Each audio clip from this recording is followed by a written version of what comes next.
Hello, my name is Earl McCowan. I'd like to welcome back previous viewers and welcome new viewers I might have to my YouTube channel. Today I'm going to talk about one of the oldest cameras in my collection, and that is this little Baby Brownie. This camera was given to me by my grandmother when I was 12 years old, so I've had it for about 60 years. And she gave it to me when I was making a trip to Washington, D.C. with my school class in the 6th grade so that I could take some pictures while I was there. And I didn't know until quite recently that when I was doing research for this video, that this camera is quite a bit older than I realized until now. It was first made in 1934 and they stopped production in 1941. And so the camera, I was born in 1948, didn't get it until 1960, so it was quite old when I got it.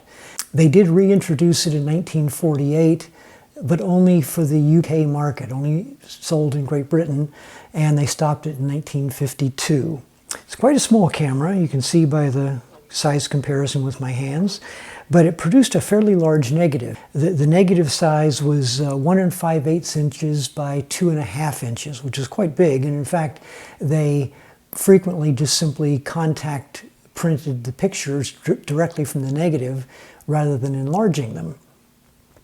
And they made about 4 million of them by the best information I can find, and they cost $1 a piece when they were first sold.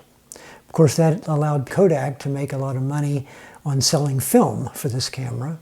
And the film is a size called 127, which is no longer available. But, well, it's available, but only from a limited number of sources, one being Blue Moon Camera up in Portland, Oregon. The camera was designed by a pretty well-known industrial designer named William Dorwin Teague. And he worked with Kodak from 1928 until his death in 1960.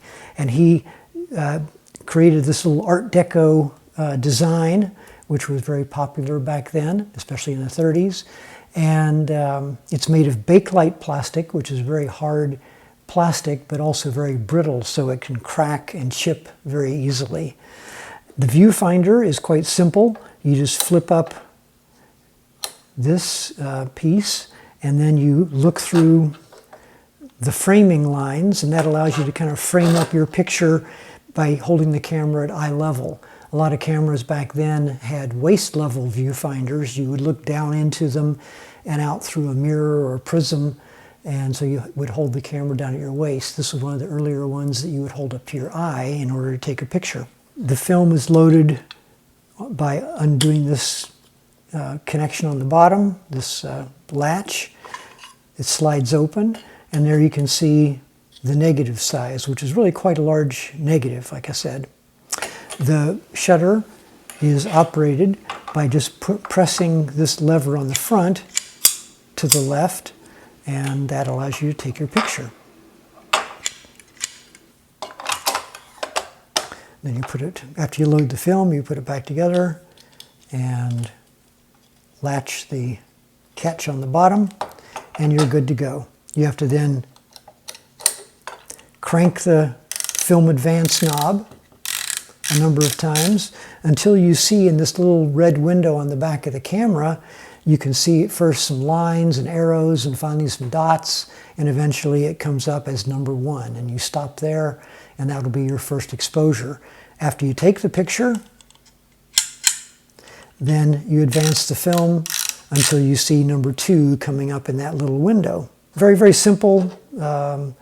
I ran a roll of film through it within the last couple of years. It seemed to have a light leak. I do have a small chip right here on the edge, and so next time I get some film for it, I'll probably put a little piece of gaffer's tape over that and see if that cures the light leak into the camera.